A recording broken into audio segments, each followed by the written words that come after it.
Let's do the fret ends now. This fret end finishing file has got a perfectly flat edge that's safe on one side and a slightly rounded edge that's safe on the other, and then a very fine file.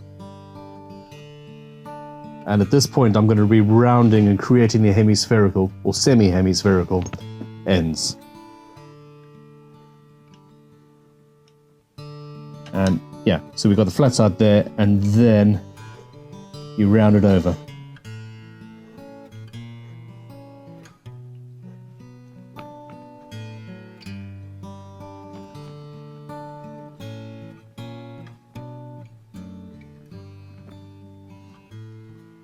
All it is about taking time